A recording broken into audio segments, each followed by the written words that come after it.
My name is Isabella. I want to tell you my story. It is a story about love, money, and learning the hard way. I grew up in a very big house.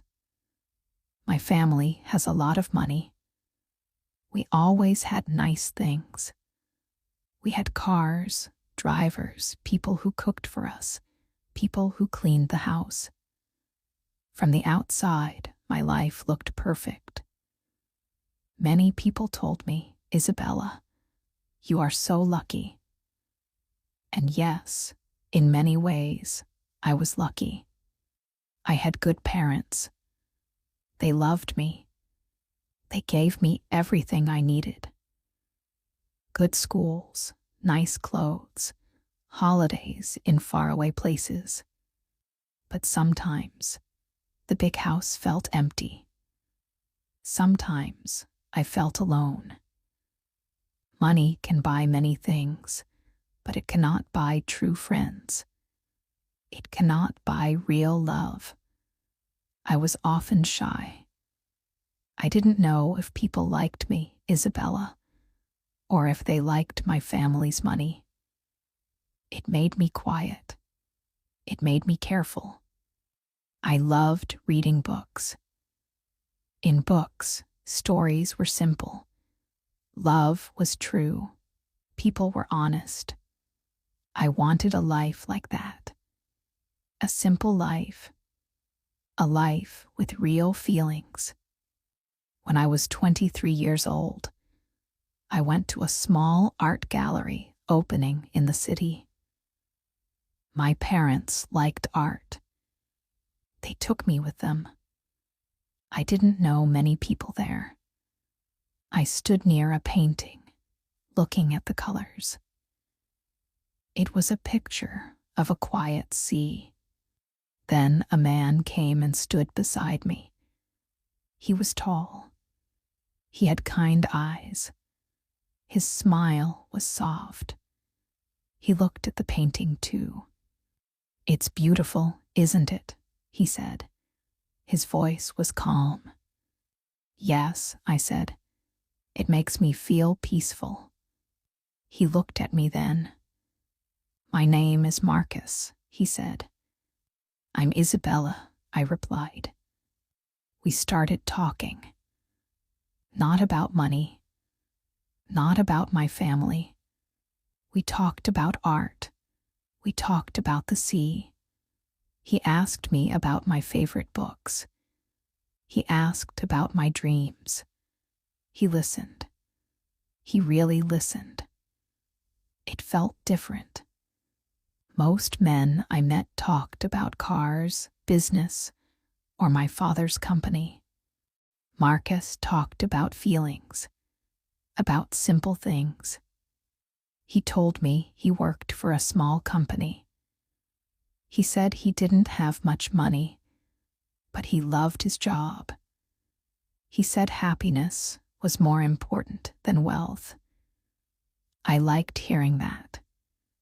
It felt real. It felt honest. We met again the next week. We went for coffee. He took me to a small cafe, not a fancy one. We sat and talked for hours. He made me laugh. I felt comfortable with him.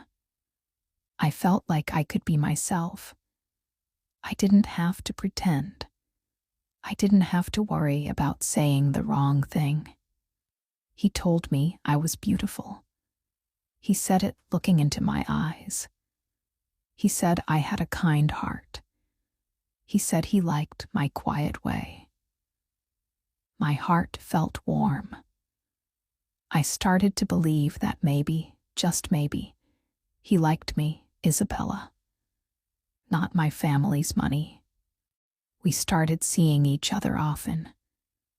We went for walks in the park. We visited museums. We sat by the river. He never asked me for anything. He never talked about my family's wealth.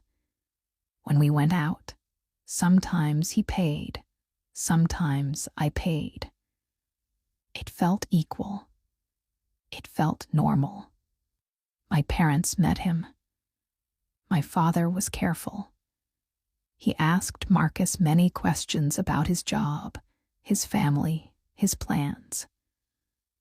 Marcus answered politely. He seemed respectful. My mother liked him. She said, "He seems like a good man, Isabella. He makes you smile." And he did. I smiled more when I was with Marcus. I felt happy. I felt hopeful. After 1 year, Marcus asked me to marry him. We were sitting on a bench in the park where we had one of our first dates. He took my hand. "Isabella," he said, his voice soft. "I know I don't have much. I don't have a big house or fancy cars. But I love you. I love you for who you are. Will you marry me?" Tears came to my eyes. Happy tears. This was everything I wanted. Someone who loved me for me. "Yes, Marcus," I said. "Yes, I will marry you." We had a big wedding. My parents wanted it. They paid for everything. It was beautiful. Many flowers, music, all our friends and family. I wore a long white dress. Marcus looked handsome in his suit. When he said, "I do," I believed him. I believed we would be happy forever. I thought my dream of a simple, loving life was starting. I was wrong, very wrong. After the wedding, we moved into a beautiful house. My parents bought it for us as a wedding gift. It was smaller than my family home, but still very large and luxurious.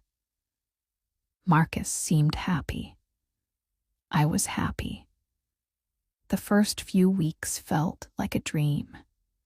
But soon, things started to change. Small things at first. Marcus quit his job. He said he wanted to spend more time with me. He said he wanted to start his own business, something small. I thought it was sweet. I wanted him to be happy. I didn't mind supporting us for a while. We had enough money. My family gave me a generous allowance. Then he started buying things. Expensive things. A new sports car arrived one day. It was bright red.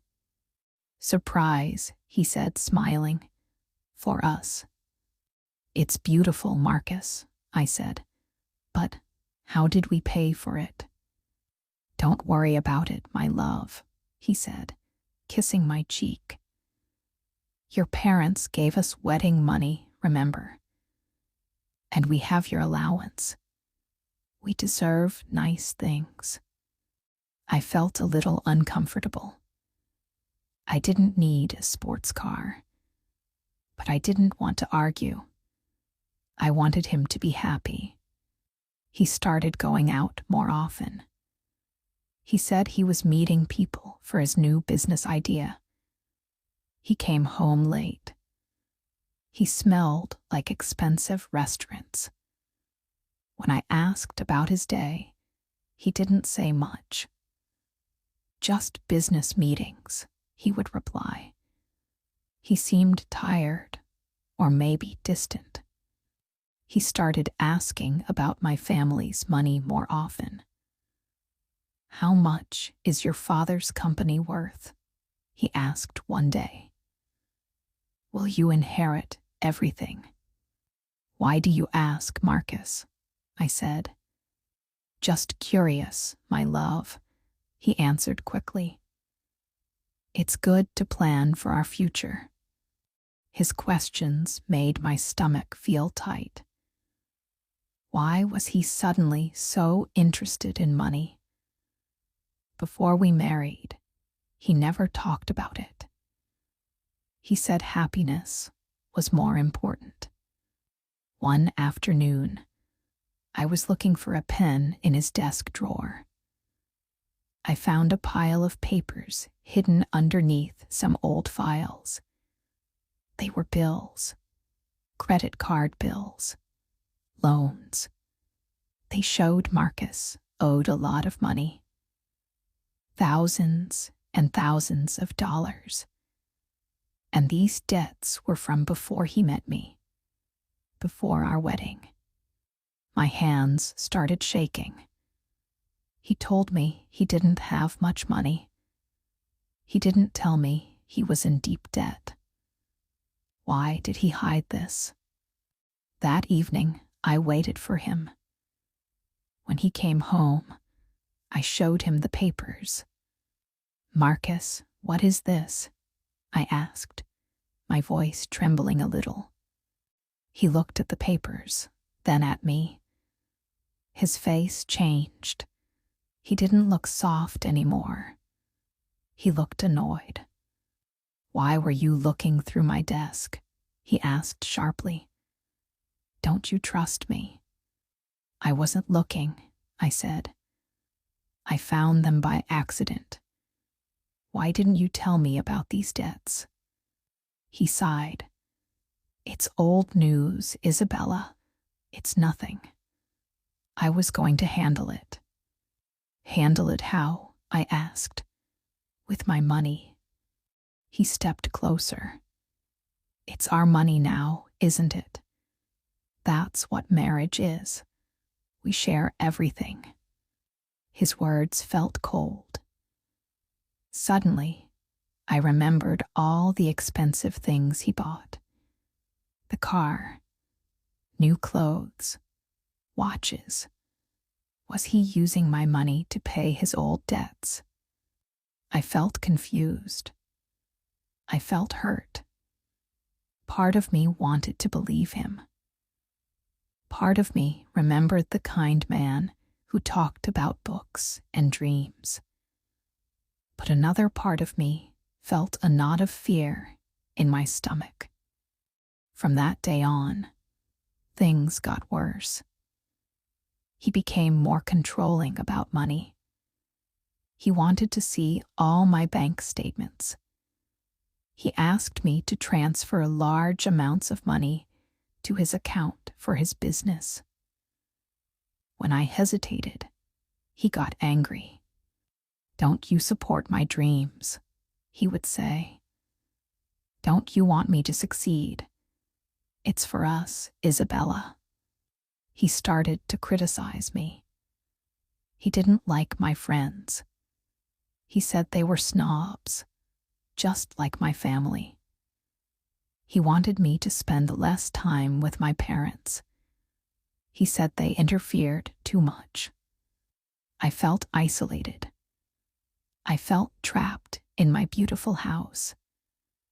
It started to feel empty again, just like my childhood home. But this time, it was worse, because I wasn't just alone. I was alone with someone who made me feel small and afraid. I cried sometimes, alone in my big bedroom. I looked at my wedding ring. It felt heavy. Was this love? It didn't feel like the love I read about in books. One night, he came home very late. He had been drinking. He stumbled into the living room. I was reading on the sofa. "Where have you been?" I asked quietly. "Out," he slurred. "Celebrating. My business deal went through." "What business deal?" I asked. I didn't know about any deal. He laughed, a cold laugh. "You don't need to know the details, little rich girl. Just know that soon we'll have even more money. Your father's money." My blood ran cold. "What are you talking about?" He walked towards me, unsteady on his feet. Don't pretend you don't know. Why else would a man like me marry someone like you? Your family name, your family money. That's the real prize. I stared at him. His face was twisted. His eyes were hard. It was like looking at a stranger. A cruel stranger. You married me for my money, I whispered. My voice was barely audible. He laughed again. Of course. Did you really think it was for your charming personality? You're naive, Isabella. So easy to fool. The words hit me like stones. Everything crashed down around me. The walks in the park, the talks about dreams, the soft voice, the kind eyes. It was all a lie. A performance. A trick. He didn't love me. He never loved me. He loved my money. I stood up. My legs were shaking. I wanted to scream. I wanted to run. But I couldn't move. I just stood there, looking at the man I thought I loved, the man who had completely broken my heart. He saw the look on my face. Maybe he realized he had said too much. He tried to soften his tone. Isabella, baby, I didn't mean it like that. But it was too late. I had heard the truth, the ugly, painful truth. He married me for my money. That night, I didn't sleep in our bedroom. I went to one of the guest rooms at the far end of the big house. I locked the door. I sat on the floor and cried. I cried for the love I thought I had. I cried for my broken dreams. I cried because I felt so stupid, so naive. How could I have been so blind? All the signs were there. The sudden interest in money after the wedding, the expensive spending, the lies about his debts, his attempts to isolate me. I had ignored them. I wanted to believe in the fairy tale. I wanted to believe he loved me for me. The next morning, I woke up with red eyes and a heavy heart. But something else was there too. Anger. A cold, quiet anger. He had used me. He had played with my feelings. He had lied to me from the very beginning. I looked at myself in the mirror. I looked pale and tired, but my eyes looked different. They looked determined. I would not let him destroy me. I was Isabella. I was stronger than he thought. I didn't go downstairs for breakfast. I stayed in the guest room. I called my father. My voice was shaking, but I told him everything. Marcus's debts before the wedding, his spending, his lies, and what he said last night. My father was silent for a moment. Then he said, his voice firm, "Isabella, I am so sorry. We will handle this. You are not alone." Hearing his voice, his support, made me feel a little stronger. He told me not to confront Marcus again. He said he would talk to our family lawyer. Later that day, Marcus knocked on the guest room door. "Isabella, let me in. We need to talk. I was drunk last night. I didn't mean what I said. I didn't open the door. Go away, Marcus, I said, my voice steady. Don't be ridiculous, he shouted. Open the door. No, I said. He banged on the door for a while, shouting. Then silence. I heard his footsteps walking away. I stayed in the room. I felt scared, but also a little bit powerful. I had said no to him. The next few days were quiet and tense. Marcus tried to talk to me. He tried to apologize. He brought me flowers. He said he loved me, but I saw through it all now. His eyes didn't look kind anymore. They looked calculating. He was trying to fix his mistake, trying to keep his access to my money. I didn't believe him. Not anymore. My father came to the house with our lawyer. They met with Marcus in the study. I stayed upstairs. I didn't want to see him. After a few hours, my father came to me. It's done, Isabella, he said gently. Marcus has agreed to leave. He signed the papers. We made it clear he will get nothing more from you or this family. He just agreed, I asked, surprised. We had evidence of his debts and his deception, my father explained. He knew he had no choice. Fighting would expose him. A wave of relief washed over me. He was leaving. It was over. That afternoon, Marcus packed his bags. He didn't look at me when he walked out of the house. The door closed behind him. And just like that, the man I married, the man who lied to me, was gone. The house felt incredibly quiet, quieter than ever before. But this time, the quiet didn't feel empty. It felt peaceful. It felt safe. The weeks and months after Marcus left were hard. I had to heal my heart. It hurt deeply. Feeling foolish is a painful thing.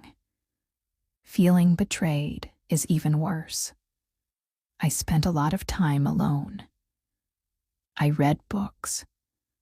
I walked in the gardens around the house. I thought about everything that happened. Why did I fall for his lies? Was it because I was lonely? Was it because I wanted love so badly? I realized that my wealth had made me vulnerable. Marcus saw my money as an easy target. He saw my quiet nature as weakness. He thought I would be easy to control. But he was wrong. I found my strength. Maybe I was naive before, but I learned. I learned that trust must be earned. I learned that true love is not about words or gifts, but about honesty and respect. I started doing things for myself. I joined a pottery class. Working with clay felt good. Making something with my own hands felt real. I wasn't very good at first, but I enjoyed it. I started spending more time with my real friends. The ones who liked me before Marcus. The ones who didn't care about my money. They listened. They supported me. They didn't judge me. I also started volunteering at a local animal shelter. Helping the dogs and cats made me feel good. They didn't care if I was rich or poor. They just wanted kindness. Slowly, I began to heal. The pain didn't disappear completely, but it became smaller. It became a scar, a reminder of a lesson learned. I learned that my value is not in my bank account. My value is in my heart, in my kindness, in my strength. The strength I didn't know I had until I was tested. Sometimes people ask me if I will ever trust anyone again, if I will ever fall in love again. I don't know the answer to that yet. Maybe someday. But I know one thing for sure. I will be more careful. I will listen to my head as well as my heart. I will look for honesty and kindness above all else. My big house doesn't feel empty now. It feels like my space, a place where I am safe, a place where I can be myself. This experience was painful, very painful, but it taught me something important. Money cannot buy love, and lies cannot build a life. True happiness comes from within. It comes from knowing yourself, valuing yourself, and building a life based on truth and respect. My story is a warning, maybe. Be careful who you trust. Look deeper than charming words and easy smiles. But it is also a story of hope. Even after being hurt badly, you can heal. You can find your strength. You can build your own happiness. I am Isabella. I come from a rich family. A man married me for my money. He broke my heart, but he didn't break me. I am stronger now, and I am ready to live my life my own way, on my own terms. And you can be strong too. Remember that. You are stronger than you think.